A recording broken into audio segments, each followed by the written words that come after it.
Cool. So, welcome to the Ideamarket Podcast. We are joined once again by Mike Elias, CEO of Ideamarket, and we're also joined by Grant Dever, who is the author of Lead the Future and Seeking Tribe.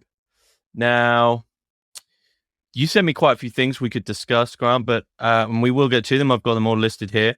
But we always open up the conversation with a question, which is sort of like our "Who are you?" question, which is, if you were to develop a bootcamp course, the purpose of which is that at the end, everyone is basically a clone of you, what would that bootcamp look like?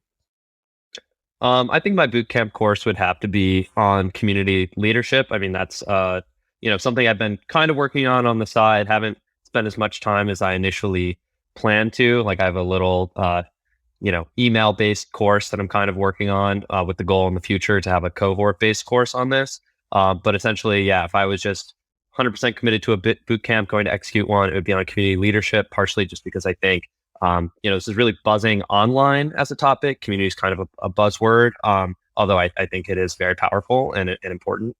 But at the same time, I think especially after the last 2 years or so, rebuilding community kind of one person at a time, one barbecue at a time, in the real world is just of vital importance. Cool. Okay. Could you see any specific content? Is there any texts or maybe talks that you would have to definitely be in there that have been real sort of signposts for you on this journey into like sort of online communication? Yeah, I would say that one of the things I actually have been very influenced in this direction and just a lot of directions by the work of Nicholas Nassim Taleb, and kind of this idea of bottom up, complex systems and all of that. So I think I would probably not start with. I'd probably start with something a bit more actionable that kind of just like, okay, you opted into this class for a reason. You want to create some kind of space for people like you want certain institutions or certain organizations, events to exist in your local community. That's great. I'm going to give you some actionable ways to do that. But at some point, I think unpacking some of this theory and showing examples of what is kind of possible in this bottom up way. And I think right now there's just so much exciting stuff going on in the internet broadly, Web3, that's going to enable all kinds of interesting coordination. And I think it's a meme to be like, oh, we're early, but I think we're so early, even in the internet. The internet is a baby, and we're going to keep saying that, and it's going to continue to be true, I think. So we're never. You're going to say we're never not going to be early. At some point, maybe we'll be less early, but for at that point, I probably won't be memeing as hard. I'll be an offline girl dad or something. It's really cool that you mentioned Taleb was an influence on you, because he was tangentially a big influence on Ideamarket as well. And I'm really curious to hear how his thought influenced your approach to community building, because I've never, considered it from that angle. So I think in general, so reading Taleb for me was definitely like a sea change or, paradigm shift. I mean, I've always been kind of, punk rock, decentralized, like not really in favor of a lot of these systems for a while, but I'm a very compassionate individual. So, some of the rhetoric, especially in like 2015, 2016, like, in the America is like a weird place to like policy wise. Like, I'm very interested in policies and like, I think everyone should have healthcare. Like, I think that's important. So I think I was kind of, a bit of a centralista. And when Trump won, I was like very demoralized. And especially in the context, not of Hillary Clinton being president, I really didn't care for her either. But in the context of like Bernie would have won, blah, blah, blah, it's very much where I was. He's still better than a lot of them. But essentially, I was like just shocked. I mean, a lot of other stuff had kind of gone through. I was, it was a weird time. I just left college, or all my friends had left me at least.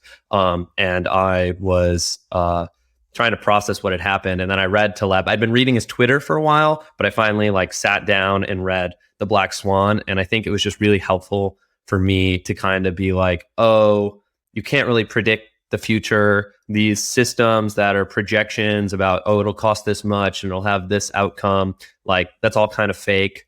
Like really we need more of a systems level approach where we're like, okay, how do we get the incentives right? How do we make sure that there's that skin in the game, or that like, systems, understanding whereby, okay, if things are working, let a bit more of that. If, things are corrupted and failing, they can fail. And it really just kind of gave me this more decentralized kind of framework for solving problems. And once you kind of see that and you're like, oh, I'm skeptical of these systems and whether or not they can actually achieve what they're doing. One, it kind of like rehabilitated me in some ways, because I was like, oh, what was lost was maybe not exactly what I thought it was. And then on the other side of that, it, gave me hope for like new ways of building and solving problems, especially, bottom up systems. And I think the internet, is a great tool for that. And it's like the solution space is as I think we're kind of all living in right now, has like traditionally been like underexplored.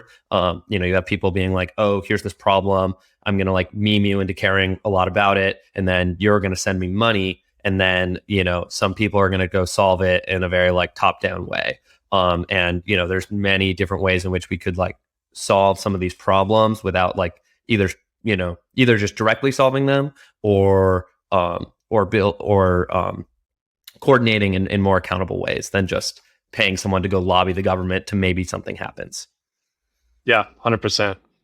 And it's really refreshing that Taleb not only is nailing this problem, but that he's achieved a high status in doing it. Like there's the Venn diagram between really important information and high status people is really quite slim. And so that's been great. And I'm wondering, how do you apply these principles in building communities?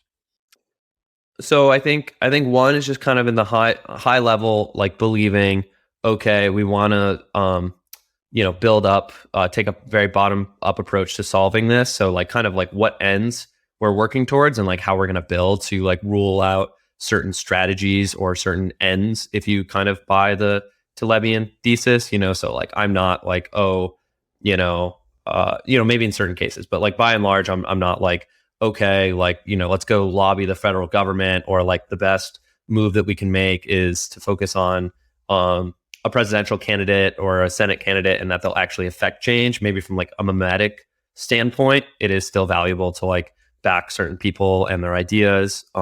But instead, I very much am into just the localist philosophy in general, and I think it's helpful for reorienting people. I think that's the other piece of this.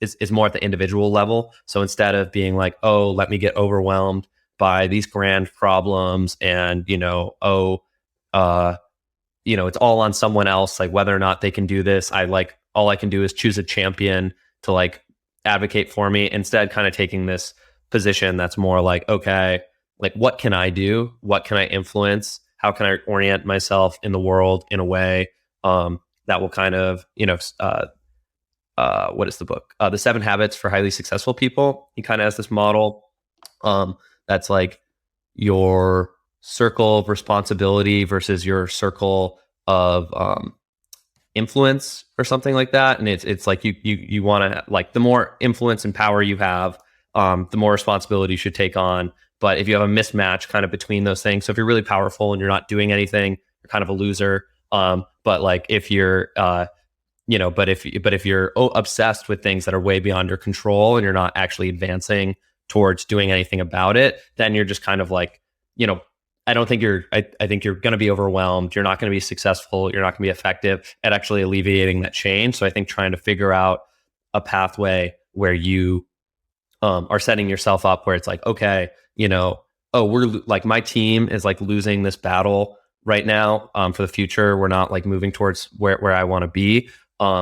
It's actually not my fight. Like there's someone else who should be me, like 30 years older, wiser, stronger, more powerful, who should be fighting this battle or is fighting this battle. And like, maybe they're the one, maybe they got sidetracked, maybe they got caught up in something where they were not building their influence. They didn't have this model. They ended up really depressed, addicted to drugs, like not advancing our cause. And that's why we don't have a good champion today. And, instead I want to know like what my influence is. I want to build I want to be that person. I want to solve these problems, but I need to understand where I am today and figure out a pathway forward. So I think this kind of like, starting with kind of local ownership and then having this view that like things can cascade out and be very powerful as opposed to being focused on like the one champion right now. Yeah, I like that a lot. And especially like the idea of kind of having to get the pressure right. Like if you're a small guy in a big room, you can't do a whole lot. And if you're a big guy in a small room, you also can't do a whole lot. So you kind of have to find the right relationship. I think that's a really cool and appropriate way of feeling it out. Yeah, I like that. And those may change very drastically and very quickly, so like there are people who are really young and have a ton of influence and like essentially, who weren't before. And it's like, okay, you got to level up your responsibility like really quickly.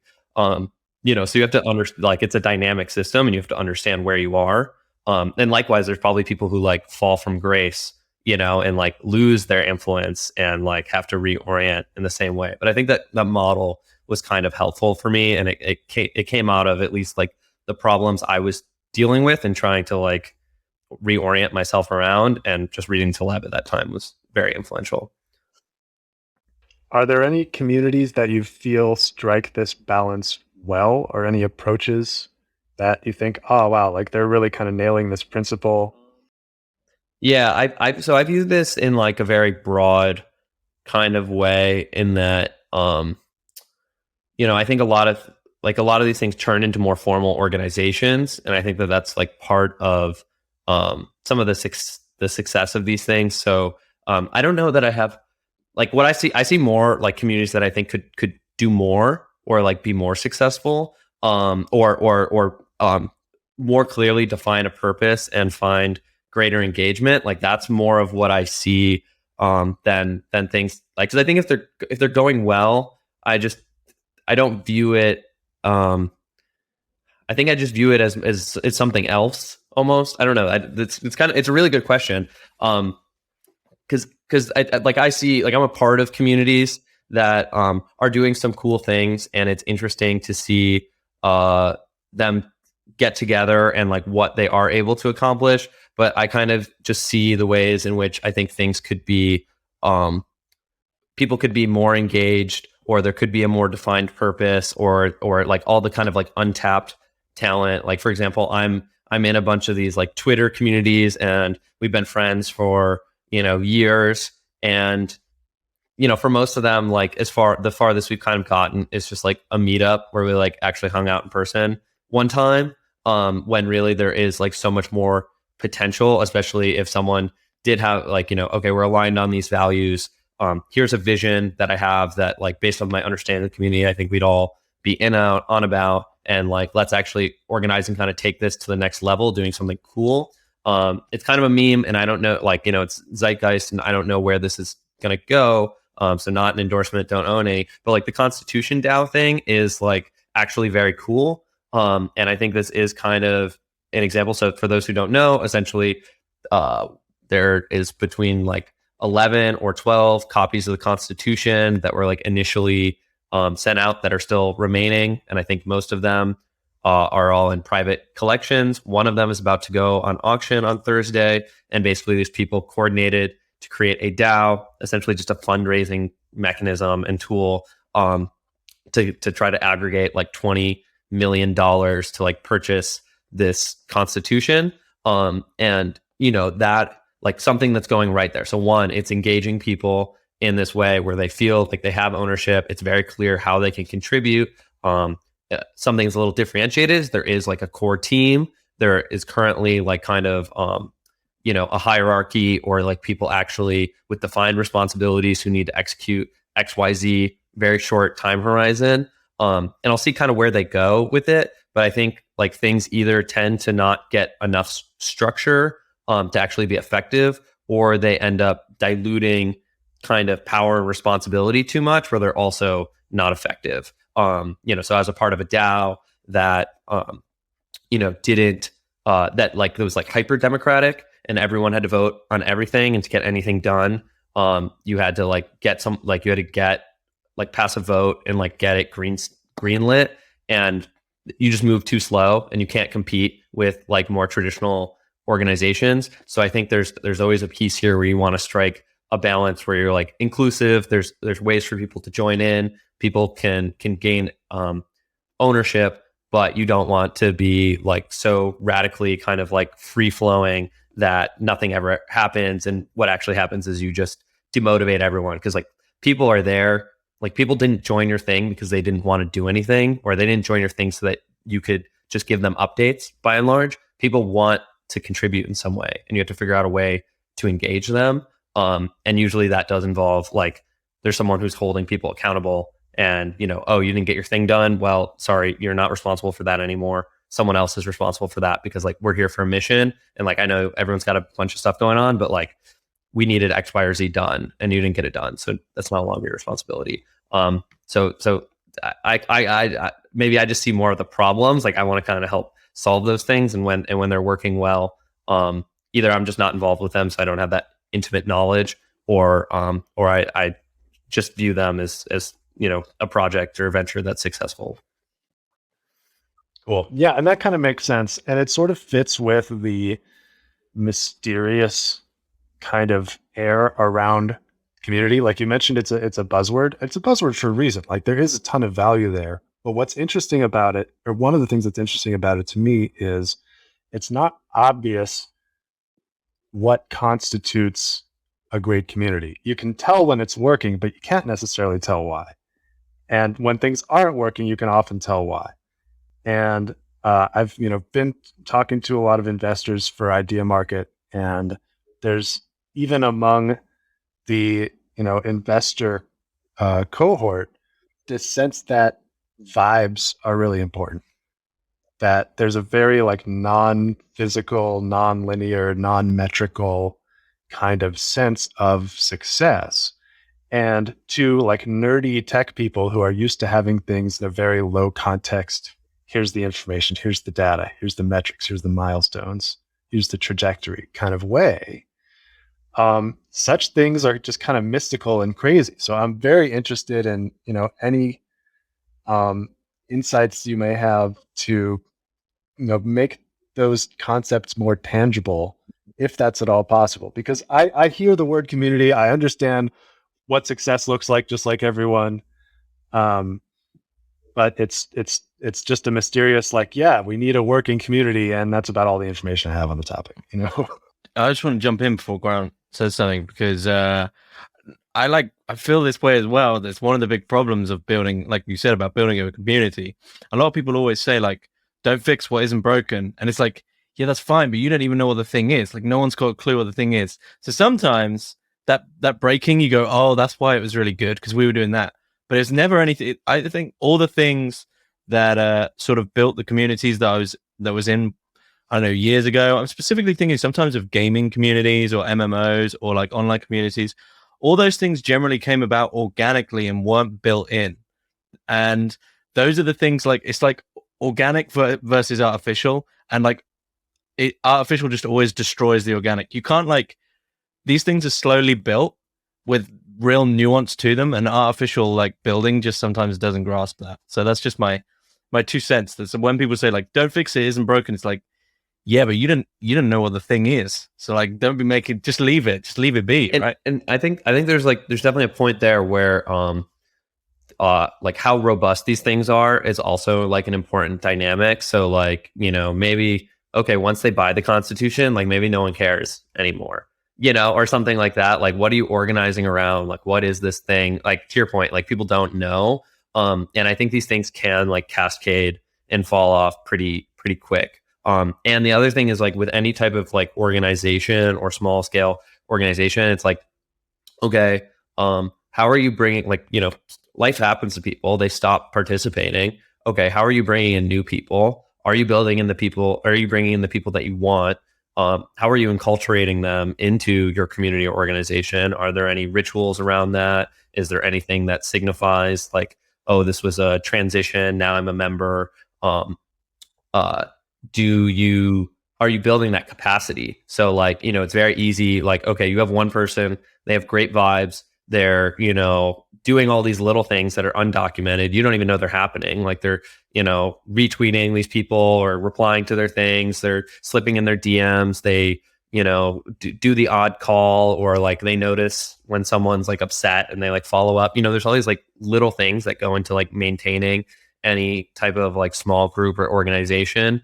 And if there's no interest in like what is happening there, who is making this stuff happen, what is the magic behind this, then there's no way for you to try to like make sure that it's sustainable and that it continues over time. And it's easy to have like a champion, who goes on and like does all these things, and then it's like, okay, well, they lost their job and now they don't have like 20 hours a week to spend their like nights and weekends doing this stuff, because they have to like figure all that out, and their patterns get disrupted. And then, okay, so this thing's not the same anymore. People start dropping off. It cascades. Okay, the thing you thought you had doesn't exist.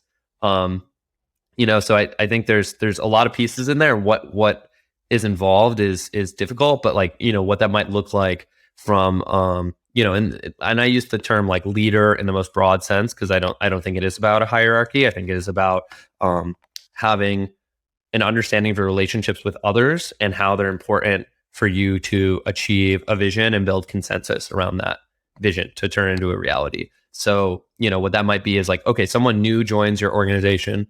They're super enthusiastic. That's why they're there. You reach out to them, you have a phone call with them to like welcome them. And they're like, oh, this is so cool. I'm so glad to be a part of this. And it's like, okay, you have this excited person.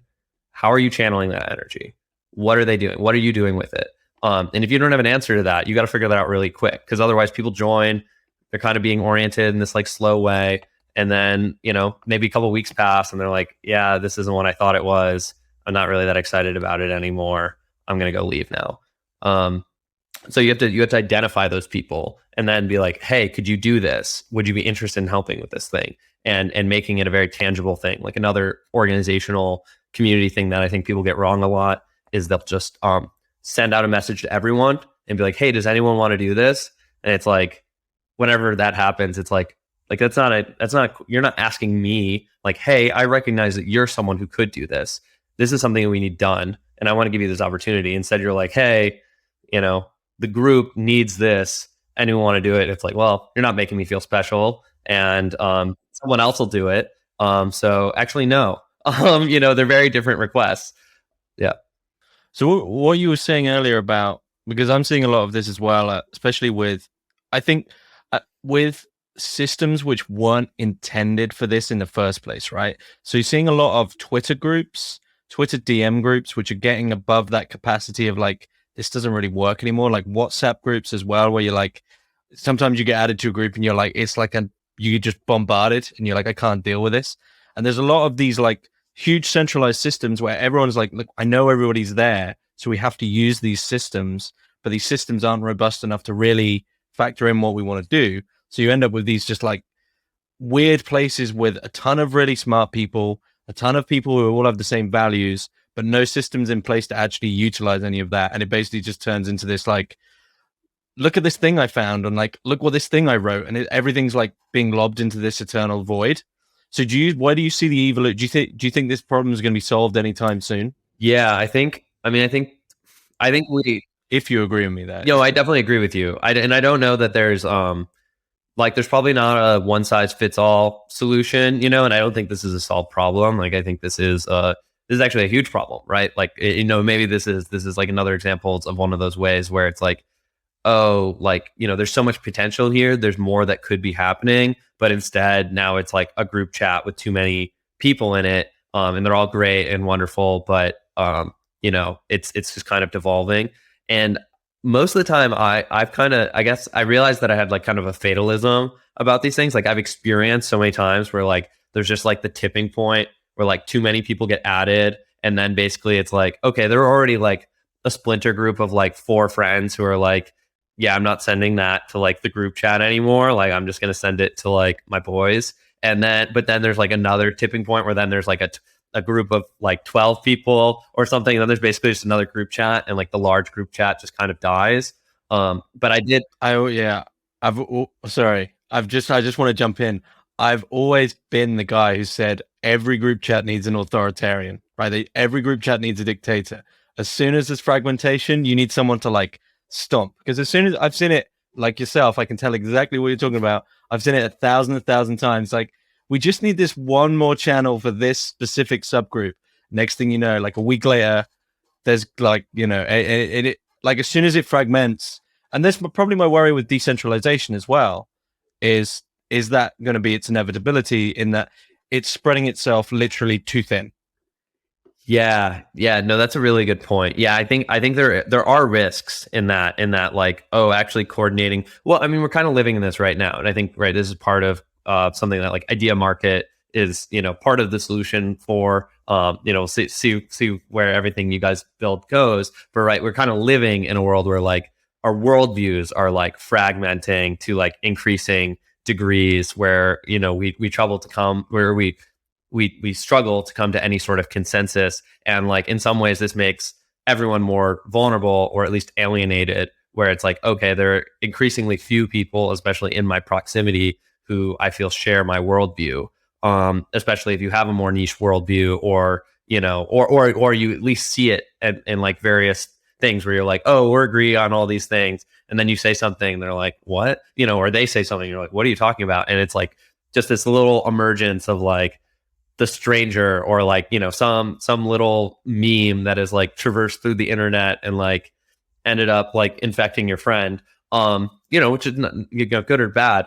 But I think, in some ways that does make people more vulnerable and makes it harder for people to organize. And we could be early in that too. We could be early in like this fragmentation and that kind of accelerating. And I think, that's why there is a room and niche for people to push back on that, and try to develop some mechanisms for consensus that at least are like, oh, that person's really not credible. Like, maybe don't go down that rabbit hole. Like, here are some ones that, are a bit more. And then unintuitively you need some sort of decentralized consensus making structure, because otherwise you have Reddit, right? Basically, where it's just like, okay, here are the approved sources that like everyone upvotes, and okay, now it's just like within that channel, everyone, it's easy for everyone to get the same brainworms. But then as soon as you like leave out, you venture out into a different context, people don't share your assumptions.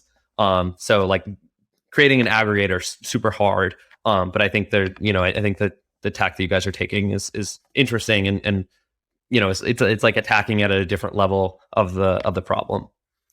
Thank you, man. Yeah, like we've thought about this a lot, this fragmentation. And while it's not the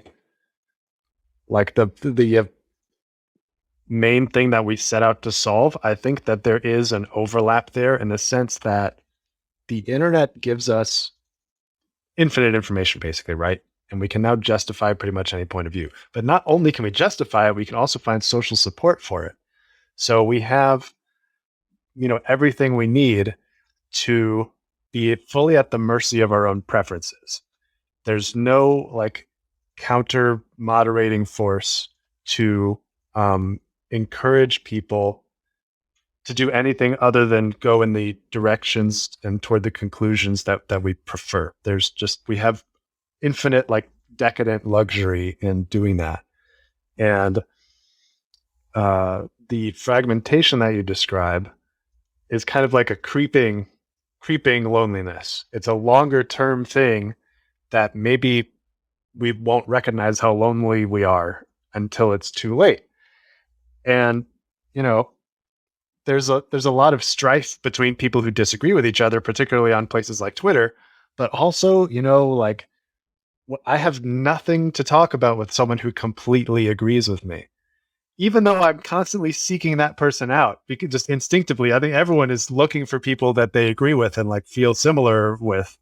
But like the interesting stuff happens when there's like a friendly boxing match to have, where I just completely disagree with James on X, but there's like a bigger framework that we can agree in and feel like it's safe to fight and like be sort of offensive together. And that's another kind of balance that has to be struck. Like, do you pursue the lonely luxury of complete like unanimity, or like a more flexible, bouncy castle of like, play fighting with your friends about stuff. And in a community, it seems like you have to kind of strike that balance, get people in a room that have the right sort of proportions of agreement and disagreement to to have that kind of bouncy energy. Yeah. You need that like like a certain degree of values alignment. There's all kinds of interesting ways that people have tried to solve that, when especially people who are really mission focused. Like, I'm not a part of this group, but like I've heard like, the rationalist communities and stuff like that, like they have experienced they've been on many different platforms and they've experienced all these kinds of strife. So like when they create, like when there's a splinter group or whatever, some segment of them, and they're on like a signal chat or something, they always will create like an explicit culture war group where they will like create that and like throw people in there, where if they want to beef about like some topic that's like in the culture war, there's like a space for that. And if you try to bring that into the other spaces, they'll like roast you and like be like, no, you got to stop, because they have consensus about segmenting this thing, because it's like this behavior is permitted, but only in this space. Dude, that's kind of brilliant. Yeah. That reminds me of something I've been thinking a lot about lately, which is when I lived in Beijing. I'm Jewish, and my then girlfriend, now wife, and I would go to Shabbat dinners at the Beijing Chabad House. And it was super cool because it was the Beijing Chabad House. So like all the dignitaries from Israel and stuff who were in town on business would go to the same place. And, pretty big, can fit, probably a couple hundred people for a Friday night Shabbat dinner. And adjacent to the main like restaurant section, like the main dining hall room, there was like a McDonald's play place, like cordoned off to the side, so that everyone who had kids, and the kids could run around and wreak havoc in there, and it wouldn't disturb the adults who were having like this solemn, or not so solemn, but very specific ritual and careful dinner time, right? So I just loved how that was kind of cooked into the environment, that there's a release valve for the chaotic energy. It doesn't make it go away. It just kind of gives it a home. And I think that's a really, cool and skillful principle. It's a super interesting thing generally, that idea of framing a conversation, because it's like, you'll know this as well, Mike, but in terms of being invited onto a podcast or organizing an interview, I actually really hate the word interview, because it makes people think back to like in the UK, like Michael Parkinson, like sat there ready to like catch them out, right? I'm going to interview you, right? And I'm like, no. It's a discussion, but it is an interview. And the same thing with like TED Talks and things like this, when people are like, we're going to have a debate. And it's much like what you were saying about people who are either like highly agreeable, there's nothing there, or like so far disagreeable, they're both just like, there's no point in this. And they end up just name calling. And just, the ability to actually frame a conversation. So you're like, there's enough disagreement here, but these people are amicable enough to just have a discussion, is super, super rare. And it rarely ever happens, because people are just ready to be like, I don't know, they're on the defensive, right? They're ready to attack. I thought of, I actually have an interesting, a question about the Chabad House. So what, yeah, please. Do you do any kind of ritual? Like, I know, well, I don't know exactly. You identify as a post. I'm Jewish. I'm Jewish and Christian. That's true. Okay, you're both. So do you still do like Shabbat? Do you still celebrate, or do you have any kind of ritual kind of around that? Do you take anything from the ritual? I really enjoy Shabbat, but I don't have a regular practice. I like the way the Chabad organization does it. I was a part of that when I was in college, and it was just, a wonderful community and wonderful food. And the rabbi would be a lovely guy and tell a story, and you get hummus, and like, it was just a great experience. So I do that on occasion. Do I get anything from the rituals? Is that, yeah? I meant more in the context like, okay, even if you're not, practicing or like identifying anymore, like, would you, or I guess to some extent you are, but I was wondering if you had a kind of practice around that. So at the University of Rochester, like, I think our population is like disproportionately Jewish. It's like a school where there's a big culture around that. We have a Chabad house. We have, I forget what the other one's called, Hillel. So when I was going to school, that was like, I didn't really know anyone who was Jewish. And then I ended up going to school, and like just a ton of my friends were, and they invited me to Shabbat dinner. And I just loved it so much. Like, it's just such a cool thing, especially if you take it seriously. Not that's like, I don't understand Hebrew or the prayers or anything involved there, but just the idea of like, okay, sunset, phones off, not engaging with any electricity or anything. Okay, we're just like only going to talk about like big picture things that are like, not ephemeral, like existing out into perpetuity, like at a values level kind of thing. And we're just going to be, sharing a meal like every Friday with, different people, drinking wine. It's just such a great experience. So I keep saying, I don't think I'm at like the point in my life where I can have some kind of practice like that, exactly. But like when I'm more settled down, I want something like that, just because I think it's so cool. And I went and visited my freshman year roommate who took Aliyah and moved to Israel. And it was cool because him and his friends are all the immigrants. They all moved there. They're so it's funny because their families all moved to whatever country they were from, and then their families stayed there. But then like the second generation like left those countries to go to Israel, at least for now. I think a lot of them will return at some point to where they were born. But it was cool because all the Israelis go home to be with their family. So all the expats have to do Shabbat together, or like, that's who's available to do it. So when I was there over 3 weeks, we had one every single Friday. And we went and ate at different people's homes, and there were like South American Jews, and we ate their food, and then we cooked one. And then it was also cool because like the beach is right there, so we'd be hanging out. It's kind of like a built-in social mixer where you're just meeting people who you otherwise might not have met. And then you're like, oh, what are you doing tomorrow or this weekend? Basically tomorrow. And they're like, oh, we're going to the beach. And you're like, we're going to the beach. And then you just end up with like 40 people at the beach all hanging out, and just that like degree of social mixing kind of built in at like this like cultural level. I think it's just something that's really powerful that people don't understand. And like there aren't those kind of mechanisms. Oh, I gave myself a little transition, if that's okay. When you were talking about like how we may forget what community or like what relationships kind of were like, like to some extent these social problems are like a boiling frog, where like at some point we're just gonna be roasted. And this was actually there's this great book which I read earlier this year called Dark Age Ahead by Jane Jacobs. And like the Dark Ages like has a certain connotation, but she's like, there have actually been many dark ages, basically just the idea that like knowledge was lost, and we actually like degraded in our like either ability to like navigate reality or possess certain knowledge of the world. And one example she gives is like the Chinese in, I'm not a historian, like 14th or 15th century were like the dominant like seafaring people as far as like capabilities, and then essentially like some internal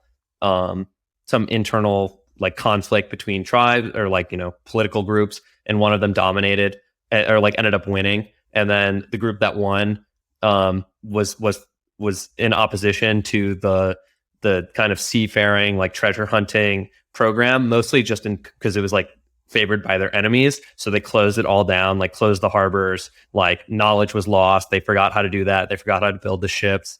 And Jane Jacobs kind of talks about a similar thing as far as communities, because that's really what she's concerned about, is kind of this design. And she's like, at some point, like people are growing up and like they don't know what was lost, like the meme, like this is what they took from you, except like no one knows what they took from you. And you kind of have that coming up. And I think that's just so possible, especially when you see stuff like I think it was The Atlantic or someone had a thing where it's like 50% of millennials say that they have no close friends. It's like that's a huge problem, and that like is it's just so stark. I mean, I don't know about all the methodology of that there, but like I think there is a lot of loneliness. I think we kind of see it through like deaths of despair and like all these other kind of like social ills that we have. But I think but it's just easy for people to realize like, oh, like life doesn't have to be this way, but like it's so far out of the popular conception of like what can exist or what should exist, what we should even be focused on, that like we're just going to lose ground, and then there's going to be that kind of like lack of knowledge. Like maybe people will just watch movies from the 90s and they'll be like, this is so weird. There's no virtual reality in it.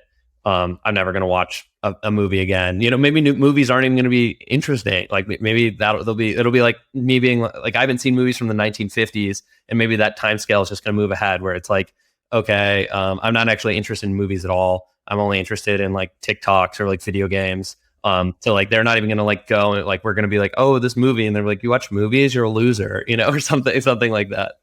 I don't know. That was a lot, but I think those are things that I'm kind of worried about. Yeah. And I think, you hit on a lot of awesome stuff there. And what struck me is the Chabad, like the Shabbat dinners as sort of engineered, legislated fun in a certain way. Yeah. That, comes from this ancient tradition and kind of brings the ancient requirements into modern life. And then you go and it's really pleasant and you enjoy yourself and you say, wow, yeah, at some point, if not now, I really need something like this. And there's, at least in my experience, you can't really tell how fun that is until you do it. Like you kind of don't know, you don't feel the void until you see the sunshine. You know what I'm saying? And I've been thinking also something else you said about how, this is all kind of unforced. These are gatherings that people choose to have. And I've been thinking lately about how the word faith has a really bad reputation in the modern era. And I've been trying to figure out how to express that faith is not just about, believing in God or about having religious beliefs, but about choosing to do the things that can only be done by choice. And that's, these kinds of, for lack of a better word, wholesome activities. And it's something that religious communities continue to do well, just because I think they were set up to not be so subject to the whims of culture. And there's not a lot of institutions like that, religious or not, that can withstand these tides and continue to provide wholesome activities as technology allows us to be, ever less wholesome. Totally. No, I agree. I think, and just like kind of a minor point there is just in general, like, it's I don't know if this is like a thing that's getting worse or if it's me, you never know because you're always aging along with it. But it's just funny how there's so many things where you're like, for whatever reason, they're like primed in my brain that like, it's not going to be fun, like it, and maybe it is related to this wholesomeness thing where it's like, oh, like, do you want to go bowling? And you're like, what is it, like 1995, whatever. It's just this kind of like conception in your brain where you're like, that's not fun. Like what's fun is like speed and like, flashing lights and like loud music and whatever. Like that's what fun is. And, I thought you meant speed. well, people think that's fun too. I thought like that is one hell of a difference. Like I don't do bowling. I don't go bowling. I just do speed. I don't do bowling. I do meth. Oh yeah, no, like that's like very very wild. Yeah, no, but I think but because it is funny because there's sometimes where there's like something where someone's like, oh, do you want to go do this thing? And I'm like, like previously I've been like, no, I don't want to do that. That's like not cool or that's not gonna be fun. And then sometimes you have to go do things like something like, girlfriends like, come on, let's go do the thing. Like I want to do it. And you're like, okay, I'm gonna go. And then you go do the thing and you're like, oh, this is great. This is so much fun. Like why did I have that preconception? Like why did I believe that like, oh, that's not a fun thing to do? Like we kind of I don't know if that's a mass thing or if it's a personal thing, but the idea of like what may be fun becoming kind of constrained through some process. No, I think you're, touching on something that's, if not universal, at least widespread. Like I recognize it in myself. And my theory about it is it's kind of like a sense of taste. Like if you eat nothing but cake for a while, your sensitivity to like fine things goes down because you're sort of hyperstimulated. And technology has given us the ability to kind of give ourselves exactly what we want, kind of constantly. Like I remember when the only place where you could get a movie on demand was at a hotel, and they had 5 selections and they were $10. And it was really exciting. It's like, wow, I can decide when this starts. Like, that's super cool. Now everyone has it on their phones in their pockets. And, the only place where you could get room service was a hotel. Well, now freaking everyone has DoorDash, and it's not just pizza that delivers, it's everything. And like, this is just incredible luxury. And the same amount of progress, if not more, has been made in terms of how we entertain ourselves. So when it comes to, comparing bowling to TikTok, there's less of a like compulsion there, and you kind of have to fight against your own insensitivity. At least that's the metaphor that comes to mind for me. So I don't think that that's merely a personal sense at all. That's really happening. And I'm also not trying to sound like a Luddite, but I think these issues are really important for community in the sense that what's maximally entertaining in the short term isn't necessarily what creates human type bonds. Like it's the things that you have to choose to do, not the things that addict you, that create that stuff. Oh yes, I like that. Yeah. Oh, that's a good point. I think you have to create that. Yeah, you have to create that space for some of these activities. Oh, and they have to be the differentiator. Like that's the other thing is like, if I'm trying to give you like if you're eating cake every day and then I'm like, oh, I'm going to create a community that's like strongly differentiated. I'm going to like have a cake party or something. People are gonna be like, well, I have cake at home. There's no reason for me to go eat cake with you necessarily. And I think that this is kind of a thing that a lot of communities fail into. And it's kind of this interesting space where it's like, oh, if you want to be, you actually have to be hyper differentiated. So you want to do things that like people can't actually get anywhere else. And that might be something that's a little, that feels kind of like, sorry to pick on, like if someone's going to listen to this and they're going to bowl and they're like, leave me alone. But like, it's like, it's going to be kind of like the bowling, where you have to offer something that is like distinctly different from kind of the hyper stimulus.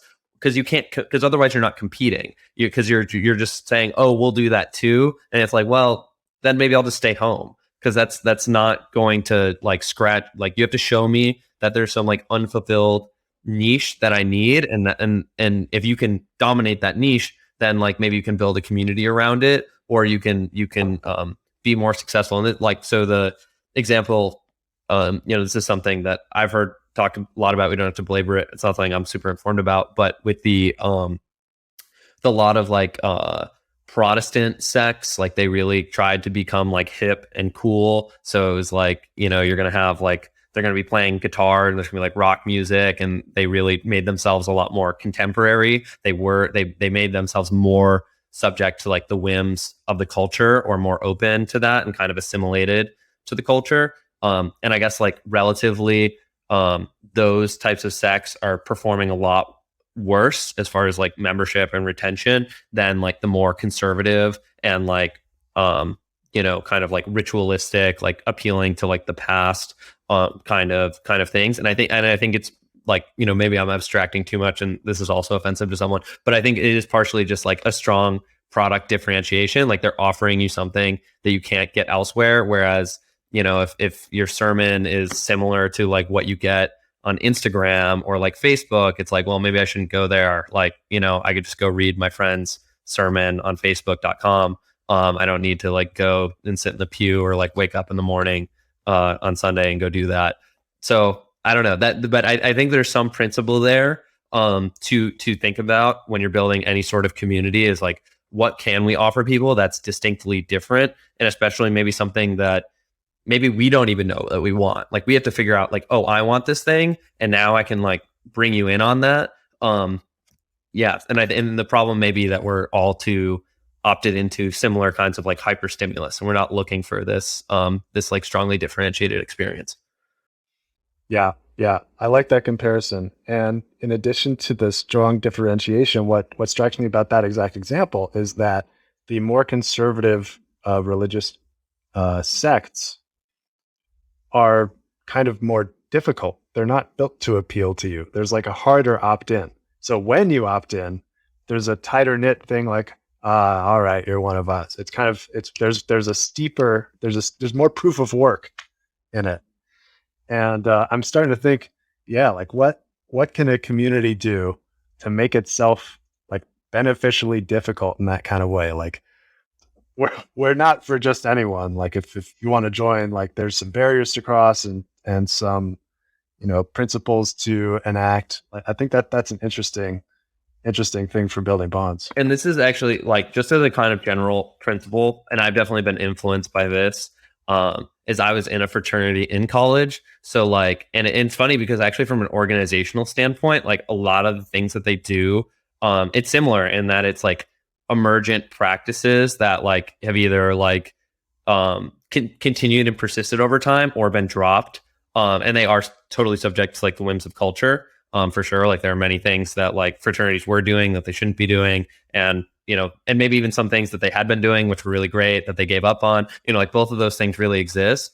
But I actually think as a kind of like model for a community, like they at least have a couple component parts that, like there's there's a strict recruitment, like practice, which is like, very thoughtful and discussed. I mean, it depends on what what organization, but in general, there are values that are outlined, which like there's an onboarding process whereby you have to like actually demonstrate some commitment to those in like various ways, or there's a way in which those are embodied not only in conversation and in a document, but in practice.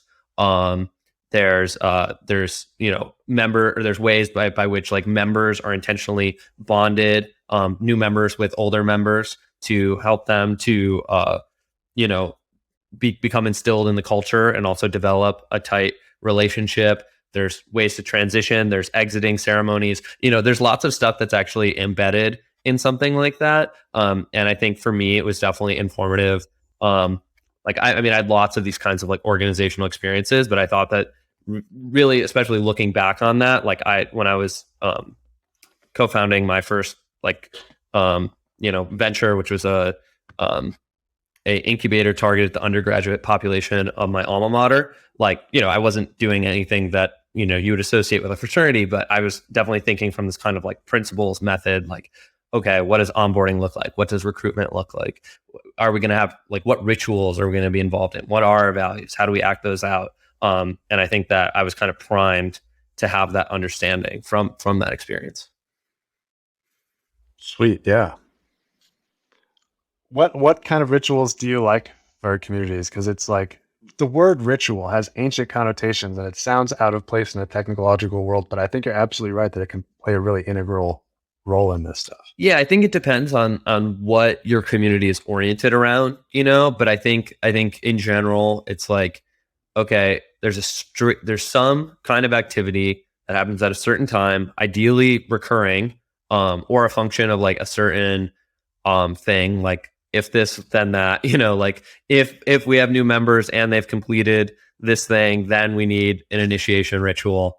But I think you just have to kind of think about it in the terms of, what different functions need to happen. Ones that I like, in general, I'm a big, I've kind of joked, or like people have joked with me, but I've also joked that like, my book, Lead the Future, like a lot of it was basically just me shilling for like people journaling. Like I'm a big fan of journaling and writing and like taking specific time to, express your thoughts, especially in a way where no one is going to read them explicitly, because I think it just changes kind of the function of like what you're going to write. Even if you're like, oh, I don't care, I'm totally shameless. Like I'm pretty high up there on the shameless category. And I can tell you that like the things I write in my journal and the things I write in like the Substack text editor are like distinctly different. And I would say that, so I think having some sort of practice around that, where you're like, hey, I don't care if you like to read, or if you like to write at all, but like, we're going to come and like, I did this in a class. I briefly taught a class, targeted at the undergraduate population, helping them to conduct research and then draft a manuscript to publish with a small indie press, which is how my book was created. And when it became a 4-credit class, unfortunately, the kind of vibes got cut off by coronavirus, because essentially I was teaching it and then coronavirus hit and then we moved remote. And, a lot of the great community work that I'd kind of done very intentionally kind of imploded. But one of the things that I did was in class, I would have a bunch of the lecture materials kind of be something you do as homework. And then in class, I would actually create structured time to actually do the work because I wanted to make sure that everyone was feeling progress and moving forward on things. And then I also kind of would segment like 15 minutes every class where I would just have a prompt, and I gave everyone a journal, and I was like, write about the prompt or write about whatever you want, but all you can do for the next 15 minutes is like phone down, pen to paper, put something there, and just kind of creating like space for that and for people to engage in an activity that like they otherwise wouldn't do. But doing that kind of as a group, I think can be, this shared experiences that most people are not experiencing. Yeah, that makes a lot of sense. I really like this topic, so I want to leave room for it to get expanded upon, but I also have another thread to go down if nothing immediately comes up. And that is, I kind of want to throw some communities at you and have you just kind of give your impressions and analysis if you can. Okay, I'll try my best. Yeah. Yeah, no, I'm just interested. Wall Street bets. So I think it's very interesting. I think I'm not sure where they are now, right? Oh, this is like a kind of pedantic point, but I really love it. I think it's Talebian too. So he talks, I think there's this book called like The Discovery of France or something. And basically it's about how when I was in grade school and they talk about France, they talk about it as if it was a nation state in the way that we conceive of a nation state, when really France was like all these little, I'm totally ignorant of France, like history, but like all these little principalities or like these little communities, like there was, they're speaking like hundreds of languages or dialects or whatever. There was no centralized, like, oh, you learn this is the formal French language. We have the committee on the language, they have something like that. So it's kind of, but like we use the same word, like France in whatever century, we still call it France, even though it's completely different from like this like body that's now like part of like the supranational like EU state. So similarly, like Wall Street bets, like, okay, it's loaded in my brain as being like what it was when I first heard about it as this like, short squeeze, like going after AMC, GME, like memes. And I was like a little early to that, but not like, didn't like go deep into it. But I loved, like, that was one of my like favorite days in 2020 was just that whole reckoning, and like being on Twitter at that point was the greatest thing. So I don't know that much about the community. I think they did a really good job. Like the memes were obviously excellent, but I think having like this kind of vision of like, this is what we're doing, this is what this means. We're entering like a new kind of period in the reality that can be constructed by like real retail investors. I think the kind of framing that they had about that was really great. I've heard that the community itself is like very toxic in a lot of ways.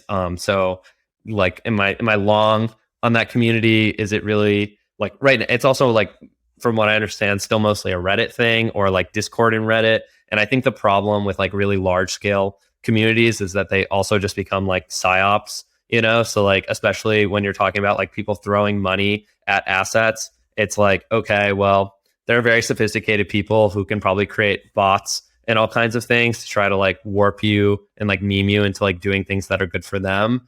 And I know even that narrative itself was kind of like fraught, where it's like, actually it wasn't like realtor or retail investors against the hedge funds. It was like other hedge funds and retail investors against the hedge funds, are like these specific ones. Yeah, no, that makes perfect sense. And the paranoia is very well justified. In fact, it was, love of Reddit combined with this cynicism about Reddit that eventually led to me wanting to do Ideamarket. Yeah, and I think, and like Reddit's just like a very clear, like that was one that really became clear to me. Like I understand, I think just the way that Reddit works, like this kind of like astroturfing is like even more legible than it is in like other platforms, or at least that was my perception of it. So like I just remember like going into like the 2015, 2016 like election kind of stuff. I was like looking at like some of the big subreddits, and I was like, oh, this is just like a massive disinformation campaign. And like people think that it's like, like that's just real. It's just like 100% true. It's like not disputable at all. Like if you talk to anyone who is like an organic real user for the most part, they're like, oh yeah, it's like filled with bots and whatever. And it was just so visceral. And I think it's just because of the voting mechanisms. It's like cheap signaling and how you could just like, all the like top like contents that are like really well written and interesting, that are like capturing like genuine engagement from like all the users, in juxtaposition to like what content was like on the front page, was just like so vastly, like the disparity there was just so giant that you're like, yeah, this is like not real. So like that mechanism was just like hyper vulnerable to being attacked. But I think, and that's part of the reason why I'm so excited about kind of just in the most abstract, like the signaling potential through crypto, just as this function of like costly signaling. Like, it's like there's so many problems that have emerged that, how you actually execute that and make that happen in a way where it works is something that's still being figured out. But I think like overall, that mechanism will work, and we'll develop interesting ways to use it, and it's going to be really good. Yeah, agreed. Like, it doesn't have to be perfect, but if it's orders of magnitude more expensive to fake and manipulate than the current situation is, then that's pretty much the ball game. That's a paradigm change. I can't say enough how much of a fan of Reddit I am. I think you and I were probably looking at a lot of the same stuff. I was a big Bernie supporter on Reddit, like leading into 2016. And if you look at my Reddit profile, like a bunch of my top things are like Bernie advocacy posts and various things. And I was just like super deep into that. And the line between organic and inorganic was really, really clear on that issue at that time. And when Bernie left the race that summer, it was just kind of like, all right, there's nothing real left to pay attention to anymore. And I kind of fell out of love with Reddit around that time. But another reason I like Reddit is it seems like you can see the whole cycle of communities like starting up or being obscure, and like super fans coming in like 100 or 1,000 at a time. And then you can see when it starts to decay, when it starts to get too big and starts to get like perverted. And there's almost a fruit-like cycle to it. Do you know what the first? Yeah, I want to say, yeah. Go ahead. This happens on. I just want to use the phrase "fruit-like cycle" as often as I can. I actually got it from Louis C.K., but I think it's perfectly apt. There's like a fruit-like cycle to communities that they sort of, they're green and early, and then they become ripe, and then when they're ripe, they get, they decay into these things that are used for other things, and you kind of have to like kind of ride the ripe wave somehow. You have to kind of like maintain the right pressure dynamic or something for as long as you can, at different scales. I just like that metaphor. You know what it's like? I'd say the fruit metaphor is good, but I would change it to, tomatoes on the vine when they're like all different colors. So it's like some one's right at the end of dying, because this is the key sign that a community is about to die. And it happens all the time in religious communities specifically. It's like starts with Catholicism, and then it gets a bit too big, and then it goes to real Catholicism is like the splinter. And then that gets too big, and that goes to like real traditional Catholicism, right? And everyone's like trying to retain some sense, but as things grow, it just loses that like core which built it initially. And so eventually you just end up with this basically entropy, which enters into everything, and that never stops. Right. And then you look back at the original tomato, and eventually it doesn't even resemble a tomato anymore. And you're like, anything goes now. Like, I don't even know how we'd even that makes use perfect that sense anymore. Because once it becomes acceptable to fork, then everyone's individual judgment is what like the real thing is, and there's no kind of shared reality anymore.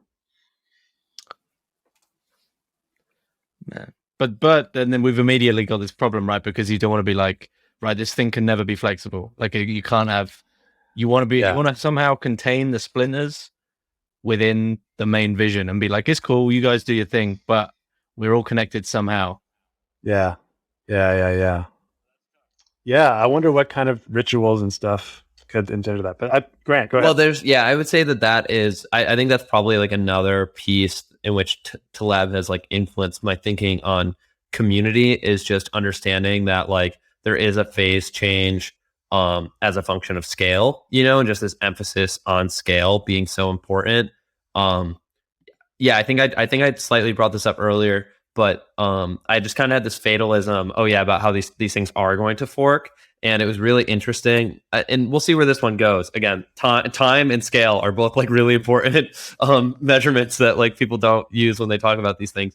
But I'm in a group chat in Austin that has been awesome. It like helped me to like make so many friends when I first moved here, and the people who are in it are great. And we're meeting up in person, and like going out and doing lots of things, or hosting events and all this kind of stuff. And there was like a point where everyone could add people to the chat, and like I was going and I was just meeting cool people and I was like adding them to the chat. And then basically I added like 3 people to the chat in like a day. And then like, our like admin came and like DM'd me and was like, yo, you can't be adding people to the chat. And then he's like, actually no one can be adding people to the chat, because we were approaching kind of like Dunbar number. And like he just kind of like put this like strict wall, and then he's gone through and like removed people who were like inactive and stuff like that. But like you can no longer invite people to the Telegram.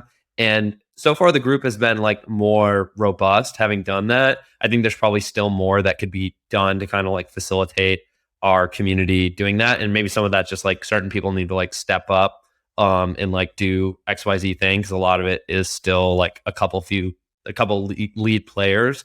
But just kind of that point where you don't have to be fatalistic about this, but you have to know what you want. Like, do you want to be huge? Do you want to be on the front page of Reddit? Like, is that your goal? Or do you want to like just be the premier spot for you and like these early adopters to like have your conversations about this niche thing you're in or whatever, So I think some of it is just about like figuring out what do you really want, and at least like maybe to this point of like what needs to remain the same is like maybe there's certain boundaries on your like end goal that need to be like well defined and like inflexible to like, just because that'll inform like what rituals you have or what decisions that you make. Like you need certain constraints that you want to be organized around, that like you're committed to, because otherwise you can just play like right in Reddit. There's like giant like mimesis like kind of thing where it's like, oh, like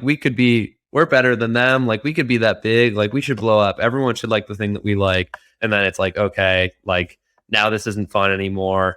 Oh yeah, we have all these users. Isn't that great? This place sucks now. And sometimes maybe it's like you got to move on from things anyway. Like it's just a phase in your life, and that's like good and fine. But if you want this to be something that you like keep with you for a long time, then probably putting in some constraints to design around is important. Yeah, that's really cool. I feel like the Bitcoin community has done a lot of things right. It's gotten a lot of things right, and it's probably easier. It's probably not as meaningful as it sounds to say that, because there's no real boundaries on it. It's everyone, whoever includes themselves in that community is a part of it. But what I really admire about how that culture has developed is it has maintained 2 really important things in its whole lifetime. One is shared tribal knowledge. Like everyone in the Bitcoin community, no matter how they're related to it, has some knowledge in common, has a worldview in common, believes that the future should look like X, or at least directionally toward X. And at the same time, there's this that tribal knowledge creates sort of this us against the world feeling. And it's easy to have that when you're like 4 people or 400 people. But now the Bitcoin community probably extends into the millions of people, and they all have this sort of us against the world kind of mentality. And I think they're a great model for Ideamarket. I think just the way it developed, because there is kind of a large philosophical onboarding element only a few people understood Bitcoin at first, like a weird Venn diagram of like hash cash nerds and libertarians. And like you had to have a real kind of weird Venn diagram of expertise and interest to get Bitcoin real early. But as it evolved and that circle grew, the same kind of enthusiasm and specialness remained, even at different scales and without anyone really in charge. And I just think that's really cool. Yeah, I think that so one of my I feel like I should have written this piece because then I would have a bit that I could go for. But I actually think that like Bitcoin. So one, I think Bitcoin is kind of like mimetically strongly differentiated. Like I don't think any other crypto projects can do what Bitcoin has done as far as the memes. Just because like, and it kind of the take, which I need to write to like actually make it, but is that like Bitcoin is actually a religion. Like other things are not a religion. And it's good. I'm not saying Bitcoin's a religion and you're crazy. I'm saying Bitcoin's a religion and it's good actually. And like and it's like differentiated from other things. So one, some of this is because like it's not just like calling it the first mover advantage is just kind of naive. While it's also true. So it's like one, like Bitcoin's launch is actually incredibly fair.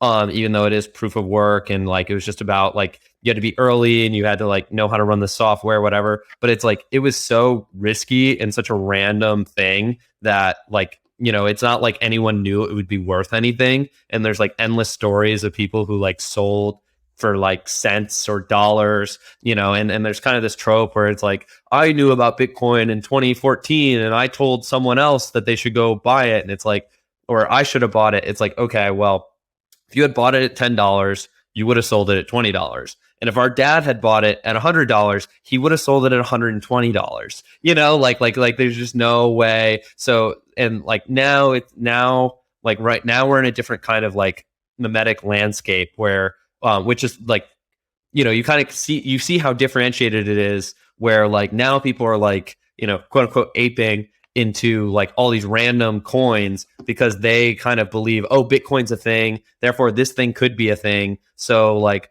I know I should like take the risk and just hold. But like now, so like contingent on like Bitcoin having become a thing and been so successful, you can never really replicate that same initial kind of founding. So I think that it's like unique in that way. Okay, to the religion bit. So like it has a foundational text. There are people who are like, there's been a schism. You're not a real religion until you have a schism. No, I don't know who I'm offending with that one, so I'm joking. But then I would say it's a funny principle. Yeah, but then I think you need. I think it's similar to like you're not really in a relationship until you have a fight, kind of thing. Like unless you've like fought over something, like you're not in a relationship. And then there's So they have a schism. People are, like going and debating like foundational texts to like derive like where things should go. There are not only just like shared worldview and memes, but also like shared practices that people engage with. So whether that's like stacking sats or that's like, there's different variations of this, like people who are like, oh, like actually, if you're a Bitcoiner, that means that not that everyone abides by these things, but like if you're a true Bitcoiner, like, you only eat meat, or if you're a true Bitcoiner, like you don't purchase these types of things because like you realize that like your money is, going to 10x plus from here. So like you can't do that. You have to call things, having a defined enemy or like kind of things that are like a value system. Like it has a like complete kind of value system. So anyway, I should have wrote the piece, but I think that that's generally, like a concept in which, and then it like the Genesis block, there's this founder and like no one knows who he is, and it's a virgin birth. Yeah, and he disappeared. So I think mimetically, it's just, immaculate conception. Yeah, and it's like the memes of it in like the most visceral way are just so strongly differentiated and excellent. There are like some risks that come from it, but I think that like overall, like we like empirically we've kind of seen these things being overwhelmed, so like my bet is that like, the Satoshi's like keys are never used. The Bitcoin never moves. We never find out who Satoshi is. Like it's always disputed. Maybe people coalesce around an idea, but it'll never be definitive. I think that those are all likely to be true. Even if Satoshi's alive and just very wealthy and still like a core developer or something like that. I think that, or maybe not, maybe just completely walked away being like, I have my bag, I'm long, at some point, hopefully, hopefully he never has to work again, but he's like, it's too risky for me to be involved. Because like it needs to have this like genesis. So I like to say that Satoshi is like the greatest marketer of our generation. And like, hopefully, that'll be a take that like, ages well. So, if you like that, you can buy me on Ideamarket. Yeah. No, I do like that. Anyone who takes marketing advice from Satoshi, I'm inclined to pay. Yeah. I don't remember what else I was gonna say, but like defined enemy is like really key for marketing in general. But I think that like it's great being in Austin because like I'm friends with so many people who are just like diehard Bitcoiners. And I also think strategically, like a lot of things that they do. So like there are definitely times where like came to like antisocial maximalism, it can be very grating, especially in person. Especially because I think there are interesting technologies that can exist leveraging blockchains, like NFTs. Regardless of what you think about Ethereum, the concept that we can like create digital scarcity in art is cool. I think there's potentials there. I personally like I'm a gamer. I don't game right now, but like I'm a gamer, and I think if I could take ownership of things or be able to like, okay, I don't have access to my account anymore because like I haven't played this game in like 20 years. But like, if it had given me like, 20 years from now, if I had some artifact that I'd gotten from the game that was like in my wallet, and then, someone could build something on top of that where it's like, oh, you're an OG, whatever, you're an OG Fortnite player. Like, that's cool. Like, like social signaling. That'd be really smart. That'd be really smart, actually, to give all the millennials money for all the points they racked up in various games when they were 10. Ooh, I don't think I ever told you this, Mike. That was literally my entry to crypto, was selling an in-game item for Doge, for 4,000 Doge back in the day. Oh, nice. I sold a horse in a game for 4,000 Doge, and that's how I started in crypto. Wow. Yeah, man. How much is that worth crazy. now? What was that worth at peak? 4,000 Doge. They were like $1 at one point, right? Now it's $1,000. Wow. 4,000 Doge right now is $1,000. It's all right. You can, you can make that back in a weekend. Yeah. Can I? In crypto? Yeah. I can't. I don't. Yeah. I couldn't tell you how, but yeah. Yeah. I was gonna say. Thanks. Airdrops. Thanks for the advice. Just get some airdrops. Just go down the list. Yeah, man. Yeah, so I just see, like, I just think the application for video games is so clear to me. So, like, what that looks like, I don't know, but like the fundamental technology is there. But I would say that like people are also not wrong when they say that like maximalism does have utility, because I think it does. Like, especially if you're friends with people who are Bitcoin maxis, like, I think that it drives you from like taking certain moves, and a lot of them are probably not good. So I personally experienced that where like I'm like, oh, I'm friends with a lot of maxis, and like there are definitely certain things I should not be doing because they'll be like, bro, what are you doing? But I think that the although I'm like not really there, but I'm like but please do not. I just said Satoshi's the greatest marketer of our generation. I am like, very much an orange pilled card carrying Bitcoiner. Like, please do not call me a shitcoiner. I will fight you. Like. Yeah, well, like the maximalism, I completely understand the strengths because it's orthodoxy. Yeah. It takes all the uncertainty out of the margins and says, this is the hallway you need to sprint down. And all the energy that might otherwise go into like decisions, instead you can just apply toward the goal. Mm-hmm. That's incredibly powerful. It's a laser beam. So of course there are advantages. And it's easier to be one too. Like opting into that system is very fruitful, So like if you can be an orthodox Ethereum person, you can be an orthodox Bitcoiner. I'm sure there's orthodox Cardano people, like it's just like those communities are smaller, and relative, or maybe they're less outspoken. Maybe they're culturally different. They have a different selection effect. But if you're 100% on the team, no caveats, no, this is what I think, blah blah blah. Like I just had to do like, more doors open for you. But like, I really kind of want to like, at least where I'm at right now, I just really am focused on like, okay, lots of people can be maximalists, they can be ideologues. I'm just gonna be like your annoying like lib friend who's kind of like, well, actually, I mean, here's some nuance, whatever. I'm very happy to be that guy. I think it's a niche that I'm happy to play. It's more fun for me personally. I like to be the the heretic, whatever. I feel the same way. And I'm inclined to ask, Ben, do you have any heretical views on Ideamarket or anything that I like to say? Like, how can you bother me? Do you have something to bother me with? I'm just curious. Oh no, I don't know that I do. I'm not like. I look forward to it. Yeah. I think it's at some point I will. Like if I get a take, I'll get you one. I think anything I could say is just very like yeah. I would be doing it just because you asked and not because I have something that I'm thinking about. But I will. I know that you're good for it. I asked you questions when we had our first conversation where I was like, I don't really understand this. And so far, like, I think your answers to my questions have been good. But yeah, if I develop some kind of like heretical take on Ideamarket's thesis, I'll ask you the hard question or have that conversation. Cool. And I will be sure that you are punished adequately. Yeah. And we'll figure that out. Yeah, no, I really like that. And have you gotten the sense that there are a lot of, well, it's funny that you described yourself as like a lib friend, and I don't think there are a lot of people who Bernie Sanders supporters in crypto. Do you feel like you're the first one that I've met? I think. Do you know like a lot of people like us? Are there more out there? I think there are more. Like post kind of Bernie people. I mean, I guess it depends on like where you're at. So like.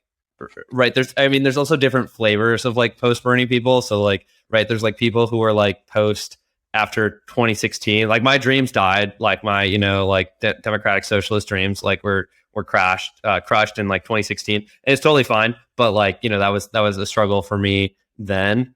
And then there's the people who like really held on into like 2020, and that's kind of a different flavor, I think, of like post Bernie person.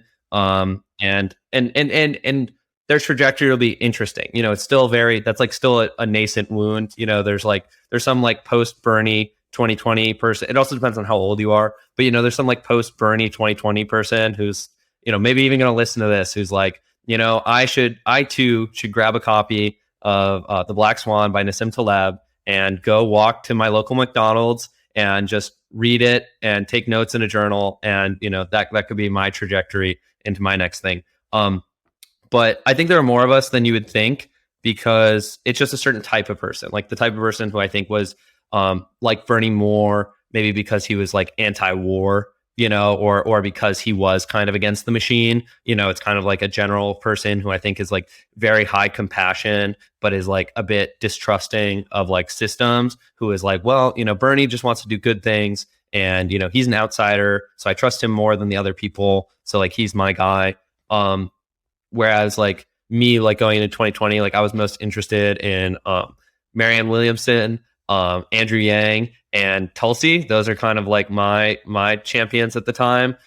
Just because I think, I was just kind of like, Bernie's too old. They're not going to let him do it. They already kind of like showed that was not going to happen. He also ran on like a weaker platform in my, personal estimation. Like I think some of the things he had added were just like, they became more like, he became more like the machine, and the machine became a lot more like him. And everyone was just kind of like playing this like very cheap signaling game. Whereas like, Williamson, I think, is like a very charismatic leader in like not a scary way, but like in a way where it's just like she's genuinely saying things that like, people like they had to attack her because she was so powerful with her like memes and ideas. And like, she's still like she's very much like a card carrying member and like a good player or whatever. Maybe she's not a card carrying member, but she she plays well. She's not as antagonistic as she could be. But she has a lot, like she says a lot of things that are incredibly true, and they had to frame her as if she was, crazy or something. And when in fact, like she's like a highly credible person, written many books,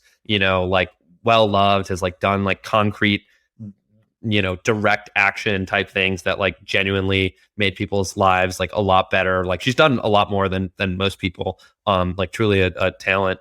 And then, Tulsi, I find to be like incredibly interesting. I don't know exactly what her play is right now. But she needs to get, Tulsi, if you hear this, we got to talk about nuclear energy because, you could be very right on this. I know that you're an Ideamarket podcast listener. So, thank you, Mike, for this opportunity, to give Tulsi the shout out, and call me, and then,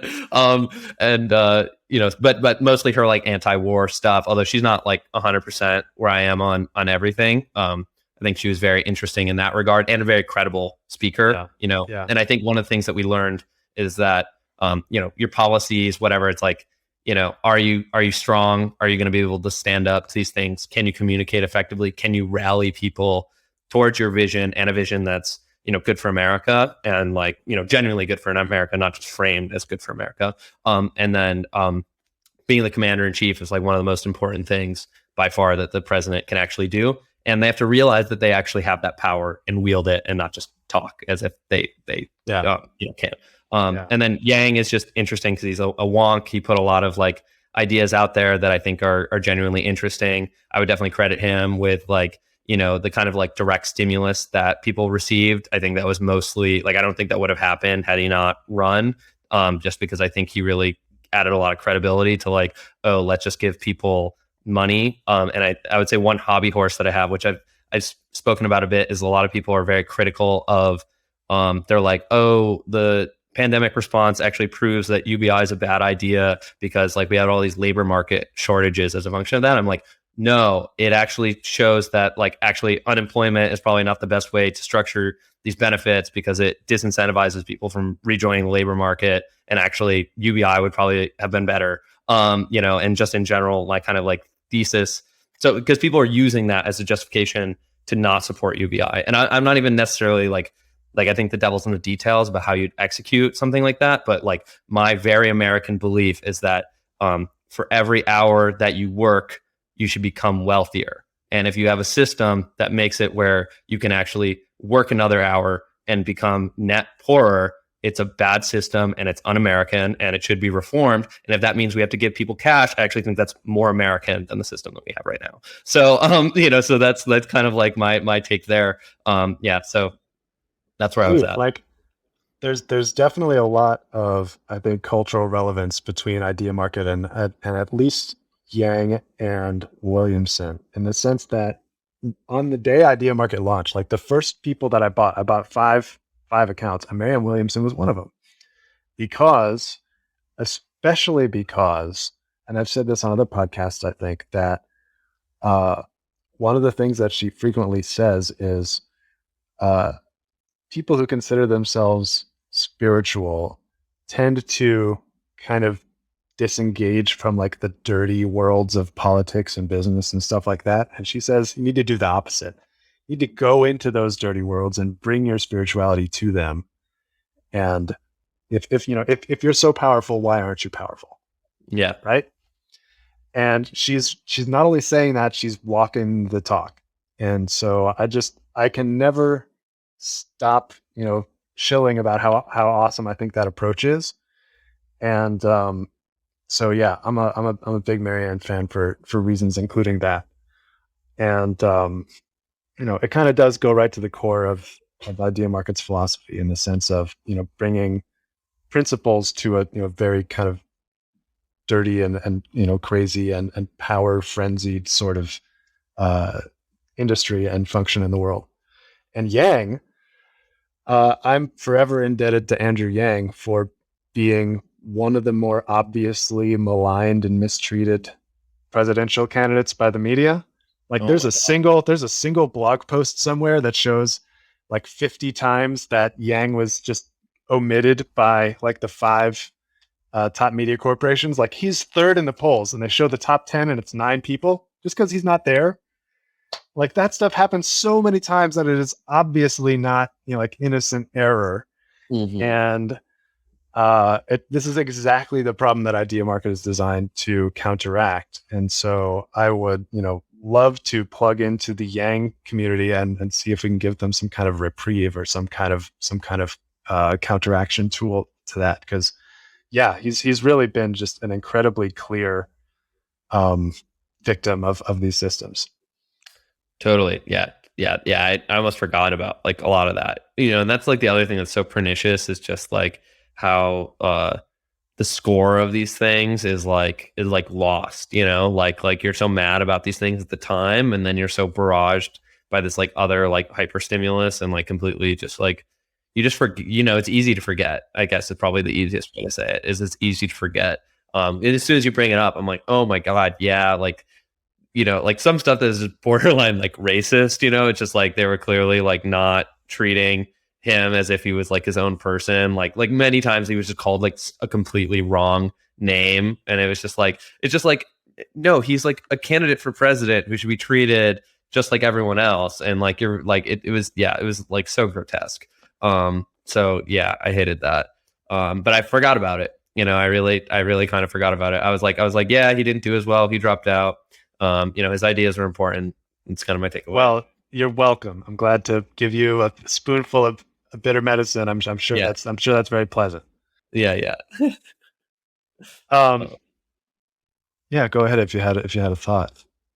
No, I don't think I particularly had a thought. Sorry, I was just making these. Well, like the 2016 election for me was the end of any semblance of hope that the system could work well enough to be worth the effort. Like Bernie, one of the main reasons I really liked Bernie was because he was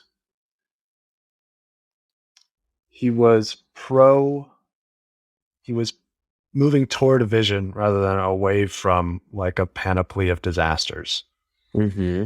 And that's the way he ran his campaign too. He didn't really attack people. He just sort of let their absurdities back them into corners and then said, well, what you going to do now? You're in a court. Mm-hmm. And I just love this kind of non-aggressive, like it kind of called back Gandhi and Martin Luther King to me in his like refusal to fight dirty. And a lot of people thought that was like a downfall, but I saw it as a massive strength. And so if he can't win in the system, that was just like, all right, there's no use in continuing to fight along these lines. And then the abuse that Yang received as well, like each of these kind of transparent public disasters are new opportunities for people to go, oh wow, this is broken. This is not going to work anymore, and like back out. And the distance I'm realizing that you can run from the system is pretty much infinite. Like the paranoia can go really, really deep. And I'm just kind of wondering how. Maybe I should probably provide some more context for this. How I don't want to say how broken do you think it is, but like how deep does the rabbit hole goes? And for example, do aliens run the world was like David Icke right along, and Alex Jones, and like how weird do you think things really are, and where are the real levers of power that the public has access to? I think so. I don't know. I kind of am. So I think a lot of things that we see are actually just like I don't know. My hobby horse on this is very much just that like a lot of things are a function of selection bias and these kind of like emergent effects. So something that I think is kind of like systematically down ranked is that like, so there's this meme like WTF happened in 1971, and I don't know if you've seen that. Yeah, but of course. Yeah, so essentially like something that's happened since 1971 is just like kind of like mass like global commerce, like like really these corporations have gotten so much bigger. Global trade is giant. Like the rewards for being like CEO compensation has like skyrocketed. It's like, yeah, because we have these giant global markets and there's these people making like these crazy decisions, and like all these people are willing to like compensate them in like extreme ways. So that's like one angle on this, is that like the rewards, like if you're a hyper competent executive who has like really good decision making abilities and is really seeking status in a world where there are these massive global markets and massive like global communications channels, like your ability to earn the rewards you get for engaging in that type of activity are just so giant relative to the rewards that you can get for being in government, whether at like the state, local, or like federal level. Like obviously there are some people who have done really well for themselves and are like, tens of millionaires who have just sat in, Congress like for the last however many years. But like by and large, people who are extremely wealthy and successful chose to not go into government, even though they like maybe would have had the ability to. And obviously it's not quite such a binary. But I think, so we have these giant selection effects where it's basically like, if I'm super hyper confident, and like the kind of person who you'd be like, wow, you're really smart, I want you to process information and make these like big decisions. Your incentive to like go into government is extremely low, or your opportunities outside of government are way larger. And then at the same time, the costs of running, especially in like for democratic positions, democratically elected positions, have increased because, there's like an essay called like the feeding frenzy, but it's like, okay, if I'm like a fairly normal, competent person who has like a family and, just wants to like provide a good life for them, like, okay, do I want like to, put this target on my back and have people go research everything that I've ever done in my life, everything I've ever said, tweeted, Snapchat, whatever, go find it, or even just manufacture claims about me that aren't even true, kind of leveraging these weird media dynamics where you can like let something run wild and then the retraction gets no feedback. So like, okay, for the rest of my life or my children's life, there may be some meme that like I'm really someone who I'm not, even though like I'm a pretty upstanding like moral person. So I think just the combination of like, that's just one layer, but I think like for people who are opting into these democratically elected positions, like on average, they probably like have certain qualities that like maybe we don't want someone in that position to have, just like more so than not. And then some of the talent like that we could have where is not there. And when you have these big centralized systems, like the effects of like individual decision makers are so nonlinear, especially at like the time scale, like a longer time scale, because you make a decision in government and it persists out like long into the future. So I think just, a lot of it's random, but like a lot of it's selection biases. And I think if you kind of trickle down to like the specific institutions that we're in, like a certain type of person is opting into doing that. I think there's like a Camille Paglia thing where she's like criticizing whatever you want to call them, like Marxist professors in the academy. And she's like, the real radicals aren't in the academy. They did too much acid and like dropped out. Like these are all like, the strivers who were just like adjacent to these things. Like they weren't even participating in this culture. If they were, they wouldn't be the academic professors. So like, they're kind of like a lot of these people are kind of just like riding on the coattails of like the people who are actually like revolutionary in their generation. Just an example, like that's just like a more visceral one. But I think like if you look at a lot of different institutions, just like the people who are occupying those seats, like we're not selecting for the people that we want. And like, as I've said, even with a community, like that's just so important. With a business, it's so important. Like you got to get the right people. And if you're, arbitrarily, it's around like, oh, did Harvard admissions let you in? Did Yale admissions let you in? Oh, and you completed this degree that's like not even that hard to get once you've already like hopped through the hurdle of like getting into Harvard. Like, okay, that doesn't mean that you should become like the director of the FBI or something like that. Like there's like that doesn't mean that like that's like is that the selection criteria that we'd want? And I'm sure people could listen to that and say it's like an abstraction. I'm like, yes, I don't know all the specifics of these things, but I think by and large we're probably underrating the importance of like selection effects in like deciding especially who sits in these seats of power. And you can even look at the Democratic thing, like to what we're saying about Yang, who's included in the graphics, who gets a seat in the party, all those kinds of things. So I think like how people get into these positions of power is something that really needs to be reflected on, and we don't really have like a deep, like we have a very surface level conversation on this, and I think it runs a lot deeper.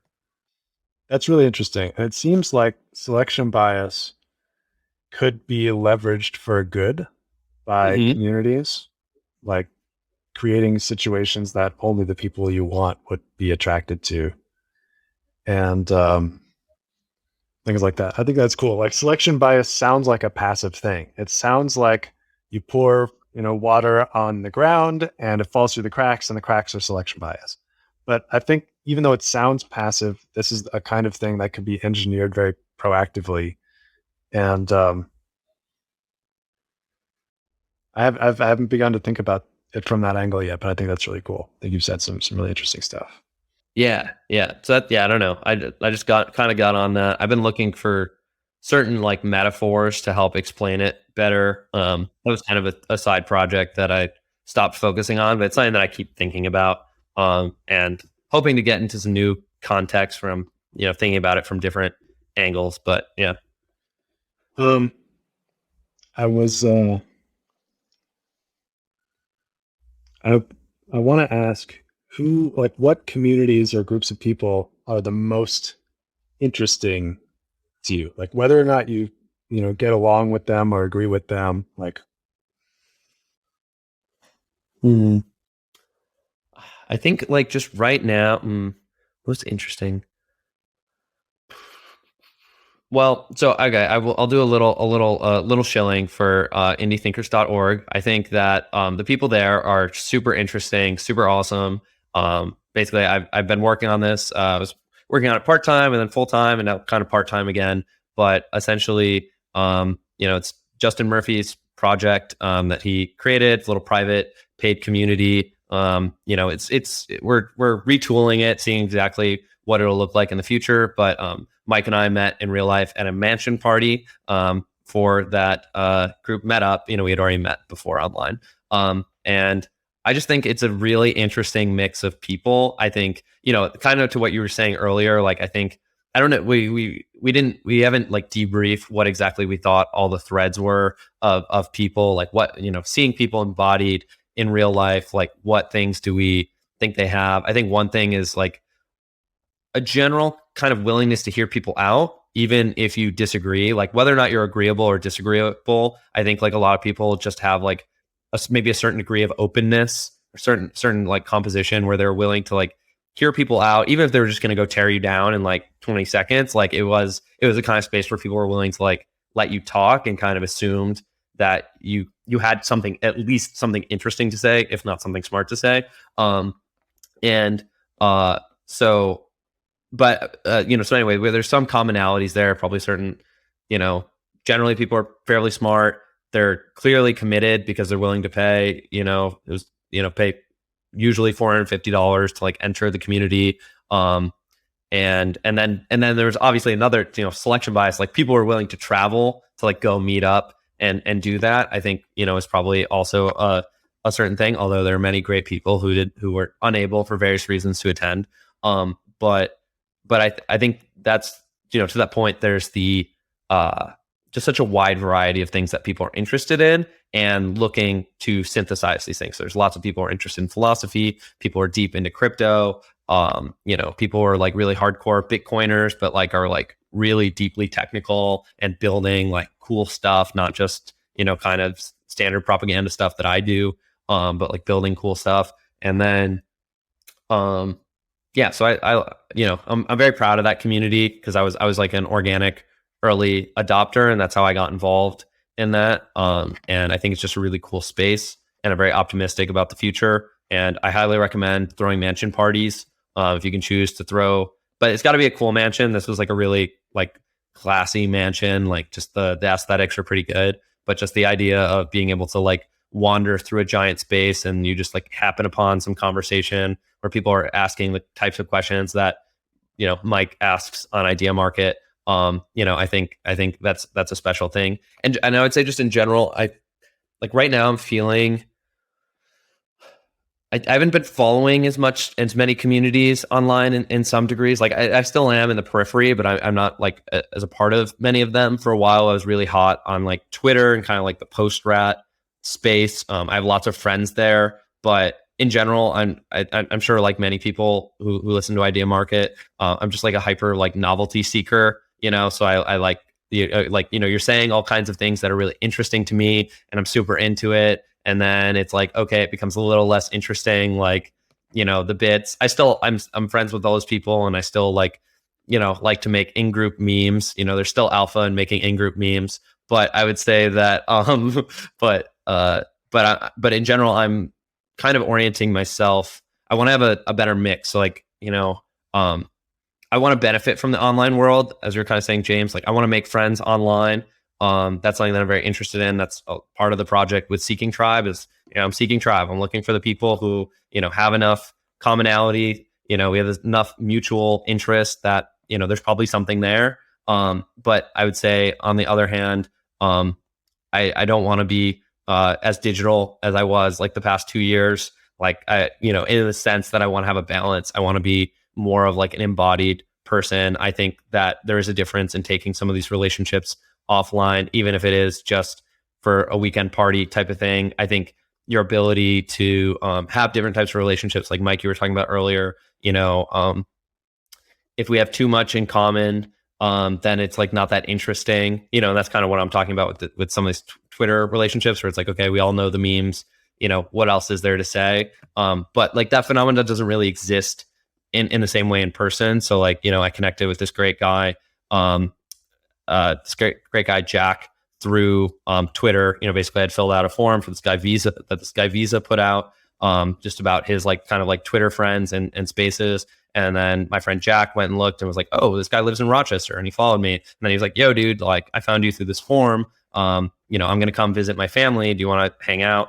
And, we got coffee. It was like, peak COVID, like you can't go sit inside anywhere, but we like got coffee and breakfast sandwiches, sat outside on like a 40-degree day about a year ago, and like just went for a long walk and talked. And we had so many weird niche internet commonalities that it really it made like building rapport really easy. And then after we had done that, then you're goofing around, you're just saying ridiculous things and like making jokes, and like your ideas are one thing, but like, are you fun? Is also like another thing. Like, are you cool to hang out with? Can you tell a joke? Can you goof around? Whatever. Do you like to do things? Like, are you really active? I'm someone that's like trying to be more embodied, trying to do more things in the world now that I have those like opportunities to. I just moved to Austin, Texas. There's so much to do here. It's immense. So I've been more focused on like, how can I spend my time in person now that I'm surrounded by so many cool people, and what other kinds of spaces or opportunities can I kind of access now that I'm here, or now that I'm, willing to fly places to go do things. So if you're having a mansion party, you also have to invite me, and I have to invite Mike, because this is kind of the chain reaction. But yeah, so sort of non-answer, but those are most of what I'm interested in. No, that's all awesome, and also, of course, can't recommend mansion parties highly enough. Specifically, the one that just happened. It was really remarkable, and I think it calls to mind the selection bias thing that you mentioned as well, because there's a lot of proof of work in getting there, and there's a lot of there's a lot of barriers to get in the first place, at least price wise and interest wise, and so it was really remarkable. And I think you also hit on a potential unifying trait in describing yourself as a novelty seeker. Like, you had this this description of people who are generally intellectual, and while we may not like agree on a lot of the same things, there's a sense of openness, as you mentioned, curiosity. I've described myself at times as an epiphany addict. Like, I'll go down the weird Twitter rabbit holes just because I like the feeling of having my map of the world change. And whenever someone can go, oh, did you know that the Hindenburg was a psyop? And like it had done thousands of missions, but it just happened to blow up on a day where there were tons of press there, and like all kinds of stuff. I just love that. It's just it's like it's almost an erotic rush I was like, you know what I'm talking about. Oh, I know exactly what you're talking about. Yeah. And so like,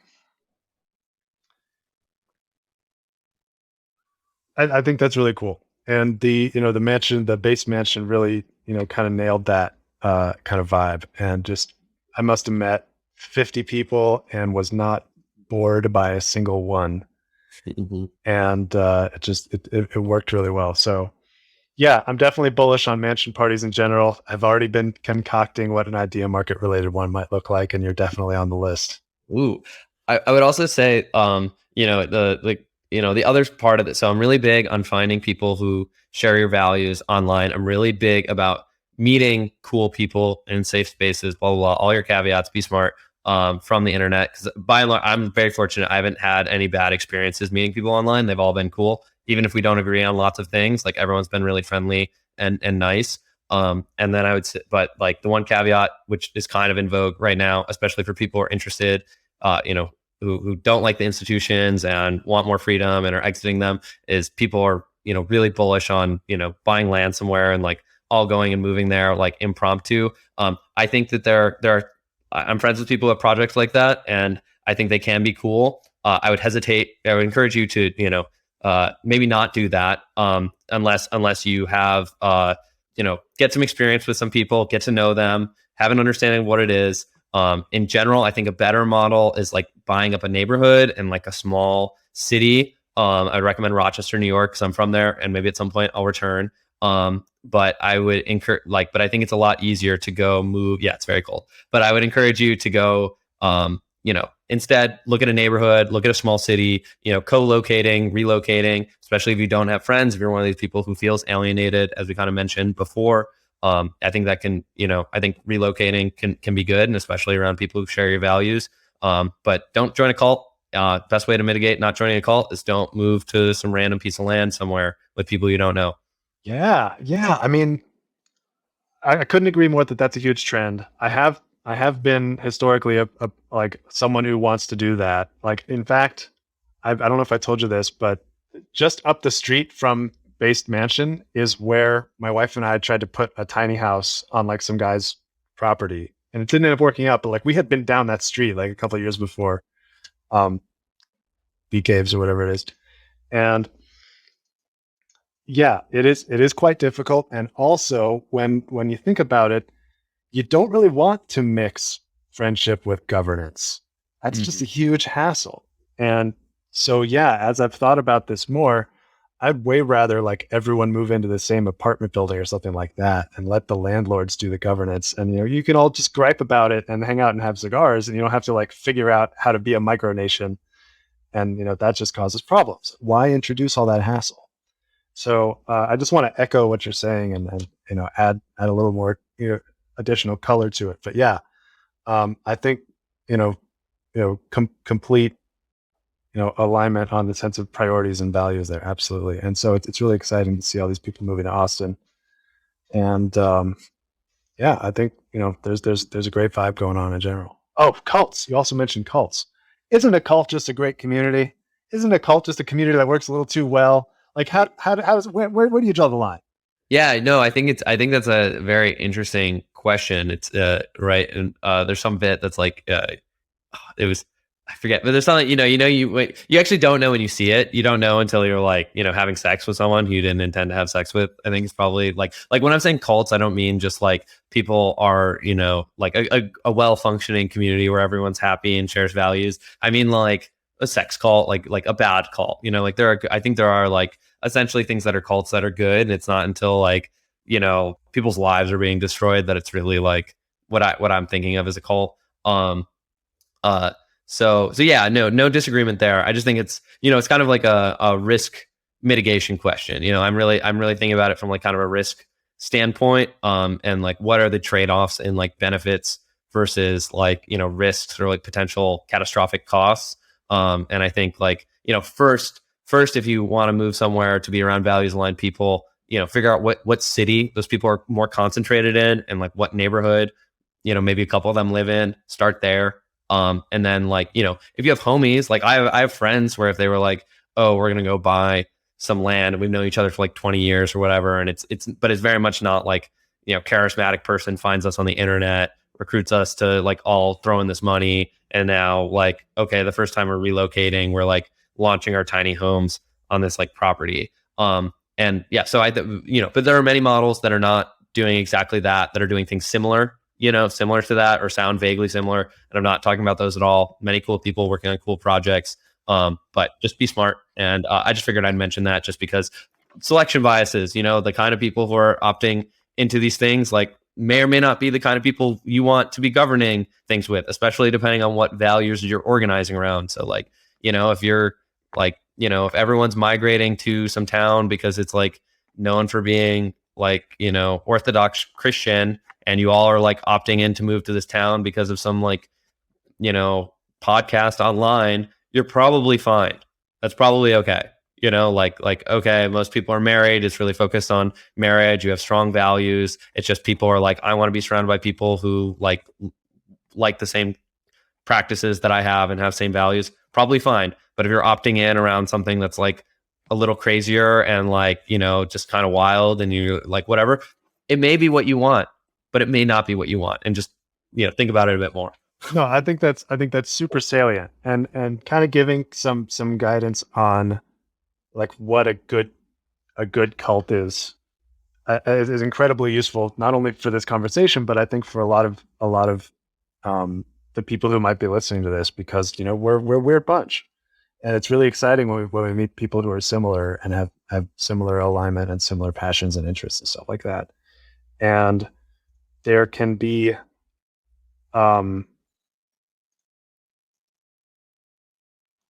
there can be kind of no upper limit to that kind of sense of community that can build.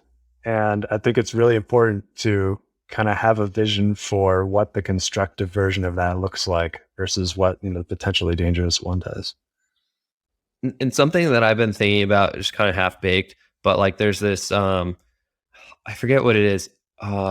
Maybe you guys know what I'm talking about, but like people being like, oh, the rule of law and like strict kind of law is like the constraint that allows like the radical creativity of like entrepreneurship and kind of like markets to flourish. And like similarly, I think there's, although this one can kind of go either way, but some of it's about like risk management again, like, what is sustainable, what works in the long run, what works most of the time, or what works like enough that you risk your one life doing it.